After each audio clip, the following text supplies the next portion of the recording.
السلام علیکم ورحمۃ اللہ وبرکاتہ۔ بس اوقات ایسا ہوتا ہے کہ جب ہم ذکر شروع کرتے ہیں یا ہم استغفار کی جو تسبیحات ہے اس کو جب ہم شروع کرتے ہیں، چاہے ہماری تسبیحات 3000 مرتبہ کی ہو یا 7000 مرتبہ کی ہو، جب ہم شروع کرتے ہیں تو تھوڑی دیر تو ہمارا دھیان اور توجہ رہتی ہے، لیکن بعد میں ہمارا دھیان بھٹک جاتا ہے اور پوری تسبیح ہو جاتی ہے لیکن ہمارا دھیان ہی نہیں رہتا ہے۔ ہمیں پتہ ہی نہیں چلتا کہ بس تسبیح ختم ہو گئی اور دھیان ادھر ادھر رہا، ادھر ادھر کے خیالات آتے رہے، وسوسے آتے رہے اور ہم تسبیح گھماتے رہے۔ تو کیا اس سے ہمیں فائدہ حاصل ہوگا؟ کیا اس کی فضیلت ہمیں حاصل ہوگی؟ تو اس چیز کو اچھے سے سمجھنا ہے۔ دیکھیں، سب سے پہلی چیز تو یہ ہے کہ اللہ کا ذکر آدمی جس حال میں بھی کرے اس کو فائدہ پہنچتا ہے۔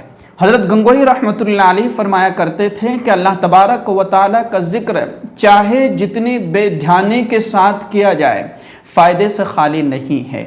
اسی طریقے سے یہ ذکر لسانی یعنی زبان پر جو ذکر رہتا ہے اور جو شخص ذکر کرتا رہتا ہے، یہ آہستہ آہستہ آہستہ جو ہے دل کی توجہ کو موڑ دیتا ہے، اور ایک دن ایسا آتا ہے کہ زبان کے ذریعے سے ذکر کرنے کی برکت سے اللہ تبارک و تعالیٰ اس کے دل و دماغ میں جو وسوسے آتے تھے اور جو بے توجہی اور جو بے دھیانی رہتی تھی وہ بھی ایک دن ختم ہو جاتی ہے۔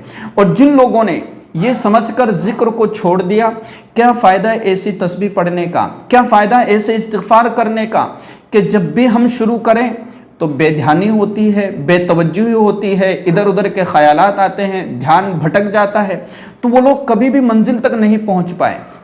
اور منزل تک وہ لوگ پہنچے، اللہ کا قرب ان لوگوں نے حاصل کیا، اور تسبیحات کا فائدہ اور اسی طریقے سے استغفار کا فائدہ ان لوگوں نے حاصل کیا جو زبان پر ذکر کو جاری رکھتے ہیں۔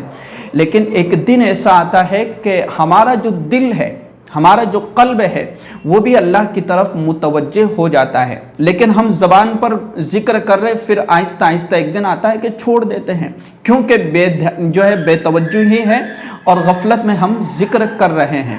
تو زبان کا ذکر یہ راستہ ہے دل تک پہنچنے کا۔ جب ہم اسی کو بند کر دیں گے تو پھر دل تک کہاں تک پہنچیں گے؟ ہمارا دل کیسے اللہ کی طرف متوجہ ہوگا؟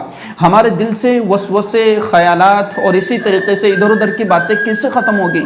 جب ہم زبان پر ذکر کو جاری رکھیں گے تو پھر اس کا فائدہ ہمیں حاصل ہوگا، چاہے جتنی بے دھیانی سے ہم ذکر کر رہے ہو، چاہے جتنی بے توجہ سے ہم ذکر کر رہے ہو، ہمیں ذکر کو جاری رکھنا ہے، چھوڑنا نہیں ہے۔ اس ویڈیو کو زیادہ سے زیادہ شیئر کیجیے گا۔